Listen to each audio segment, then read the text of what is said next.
నమస్తే అందరికీ, welcome to Praveen tech tips అనమాట. సో ఇవాళ వీడియో వచ్చేసరికి చాలామంది ఇంటెల్కి సంబంధించిన పీసీ బిల్డ్ చేయాలనుకుంటారు, లేకపోతే ఇంటెల్ కొంచెం ఇష్టం ఉంటుంది అనమాట. సో ఇంటెల్ ఫ్యాన్స్ అంటారు కదా, సో ఇంటెల్ ఫ్యాన్స్కి ఒక best processor and CPU combo మీకు చెప్తా.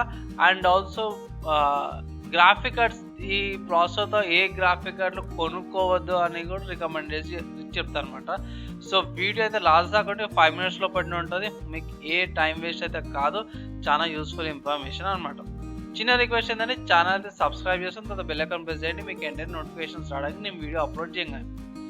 సో ఇప్పుడు చూసుకుంటే నేను ఇంటెల్ నుంచి తీసుకుంటున్నా అన్నమాట. ఇంటెల్ i3 9100F అనమాట, 9th జనరేషన్ ప్రాసెసర్ ఇది. సో ఇది 4 core 4 threads అనమాట. సో దీనికి మీకు సపరేట్గా గ్రాఫిక్ కార్డ్ కొనుక్కోవాల్సి వస్తుంది అనమాట. దీంట్లో ఇంటిగ్రేటెడ్ గ్రాఫిక్స్ ఏం రాదు. నెక్స్ట్ వచ్చేసి సపరేట్గా ఫ్యాన్ కూడా కొనుక్కోవాల్సి వస్తుంది. ఇంకొక డౌట్ అనొచ్చు, అన్న మీరు అమెజాన్లో చూపిస్తారని.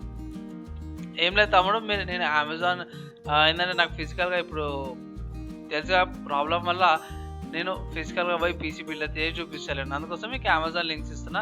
మీకు ఏమైనా డౌట్స్ ఉన్నా, క్లారిఫికేషన్స్ కాకపోతే ఇట్లా డిస్క్రిప్షన్లో లింక్ ఇచ్చేస్తాను. ఆ లింక్స్ మీరు క్లిక్ చేసి ఇక్కడికి వచ్చేసరి చెక్ చేసుకోవచ్చు ఇన్ఫర్మేషన్.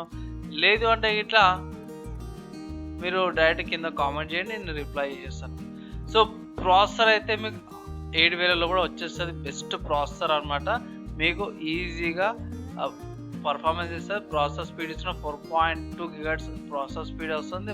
65 watts పవర్ కన్జంప్షన్ తీసుకుంటుంది, చాలా తక్కువనే తీసుకుంటుంది అంటే వేరే ప్రాసెసర్లు చూసుకుంటే. నెక్స్ట్ చూసుకుంటే గ్రాఫిక్ కార్డులు ఏది తీసుకుంటే బాగుంటుంది అని అనేసి మీరు అనొచ్చు. సో ఫస్ట్ ఏం చేస్తా అంటే ఏ గ్రాఫిక్ కార్డ్ కొనుక్కోవద్దో అది చూపిస్తా. సో ఈ గ్రాఫిక్ కార్డ్ అయితే కొనుక్కోకండి, అమెజాన్ చాయిస్ ఉన్నా సరే అస్సలు కొనుక్కోకండి. రీజన్ ఏంటంటే ఇది ఓల్డ్ మోడల్ అనమాట. ఇక్కడ చూసుకోండి, ఇక్కడ Zotac GT17 2GB DDR3 అని వచ్చింది. సో ఇక్కడ DDR3 వచ్చిందంటే పాత 4-5 years మోడల్ అనమాట. సో నెక్స్ట్ అలా ఈ బడ్జెట్ వస్తుంది కదా, తీసుకోవచ్చు కదా, ఏం ప్రాబ్లం ఉంది అనొచ్చు. కానీ ఈ బడ్జెట్లో కూడా మీకు మంచి చూపిస్తాను ఫ్రెండ్స్. సో ఇక్కడ చూసుకోండి, నెక్స్ట్ సేమ్ అదే మోడలు, అదే సైజు 2GB, కానీ ఇక్కడ చూస్తే GDDR5 వస్తుంది, విచ్ HDMI సపోర్ట్ వస్తుంది మీకు.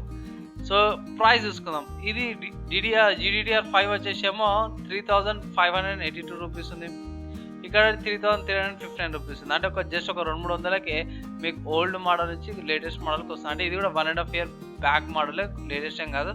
కానీ మీ పర్ఫార్మెన్స్ ఈ యూజ్కి, డే టు డే యూజ్కి సరిపోతుంది అన్నమాట, బేసిక్ గేమ్స్, ఓల్డ్ గేమ్స్కి. సో నా ఒపీనియన్లో బెస్ట్ కాంబో అయితేనేమో బడ్జెట్ ఉన్న వాళ్ళకి i3 and GT17 GDDR5 variant best combo ఉన్నాడు బడ్జెట్లు ఉన్న వాళ్ళకి. లేదన్నా నేను ఇంకో కొంచెం 4000 పెట్టగలుగుతాను, ఒక 6-7 మంచి గ్రాఫిక్ కార్డ్ చూపి అంటే నా బెస్ట్ రికమెండేషన్ అయితే GT 1030 అనమాట. సో ఇది కూడా 2GB ర్యామ్ వేరియంట్ DDR5 అనమాట. సో ఒకవేళ మీరు సెకండ్ హ్యాండ్లో దొరికిపోతే ఇంకా బెటర్ అనమాట. ఇది 3500కి సెకండ్ హ్యాండ్లో మార్కెట్లో కూడా దొరుకుతుంది, అదొక బెనిఫిట్. అండ్ వేరే గ్రాఫిక్ కార్డులు చూసుకుంటే ఇవి మీకు సెకండ్ హ్యాండ్లో ఆబ్వియస్గా దొరకకపోవచ్చు. ఒకవేళ దొరుకుతాయి ఇట్లా మీకు 1500-1200 మధ్యలో దొరుకుతాయి, హాఫ్ రేట్కి దొరికిపోతాయి. లేదన్నా నేను ఇంకా మంచిగా పెడతాను, నాకు బెస్ట్ మ్యాచ్, బెస్ట్ కాంబో ఈ ఇంటెల్ ప్రాసెసర్ అయితే దీనికి బెస్ట్ కాంబినేషన్ కావాలా అండ్ బెస్ట్ సింక్ అయ్యేటట్టు కావాలంటే నా ఒపీనియన్లో బెస్ట్ ఇదే. Zotac నుంచి GTX 1650 అనమాట, 4GB RAM, 4GB graphic card size అన్నమాట, GDDR6 అనమాట. సో ఫ్రెండ్స్ మీరు ఒకటి గమనించిన కూడా నేను GDDR6 అని చెప్పిన. సో ఇది లేటెస్ట్ అనమాట ఇది. సో ఇక్కడ మీరు చూసుకోవచ్చు GDDR3, GDDR5, ఇది కూడా 5 అండ్ ఇది 6 అనమాట. సో ప్రైజెస్ అయితే ఇంక్రీజ్ అయినాయి. సో ఇది వచ్చేసి మీకు 14,000 ఏమో ఉంది అరౌండ్. సో ఇది కొంచెం ఇబ్బంది అవుతుండే చాలామందికి. సో నా ఒపీనియన్లో ఎవరికైతే బడ్జెట్ తక్కువ ఉందో వాళ్ళకి నా బెస్ట్ ఏమంటారు, రెండింటివి కావాలంటే ఇట్లా అయితే GT 1030 తీసుకోండి, లేకపోతే GDDR5ది GT17 తీసుకోవచ్చు. అంటే బేసిక్ యూస్కి అయితే 17 GDDR5 సరిపోతుంది. కొంచెం గేమింగ్ కావాలి, కొంచెం ఇంప్రూవ్మెంట్ కావాలంటే 1030 ఈజ్ ద బెస్ట్ ప్రిఫర్డ్ నా కాంబో అనమాట. అంటే నాకు నచ్చిన కాంబో అయితే 1030 ప్లస్ i391F అనమాట. బడ్జెట్‌లో ఉంటది. ఏందంటే కొంచెం ప్రైస్ అయితే ఎక్కువైతుంది కాదంటలేను. కానీ స్టేబుల్‌గా ఉంటది అని నా ఒపీనియను. సో, మీరేమనుకుంటారు? ఈ ఏమంటారు కాంబో ఆహ్, వీడియోకి అనుకోవచ్చు, ఇన్ఫర్మేషన్ వీడియో అనుకోవచ్చు. పీసీ పార్ట్స్ మీద మీకే నచ్చినట్లయితే లైక్, కామెంట్, షేర్ చేయండి. ఛానల్ గిట్ల సబ్స్క్రైబ్ అయిపోతే సబ్స్క్రైబ్ చేసుకొని తర్వాత బెల్ ఐకాన్ ప్రెస్ చేయండి లేటెస్ట్ టెక్ అప్డేట్స్ కోసం. నెక్స్ట్ టెక్ వీడియోలో కలుసుకుందాం.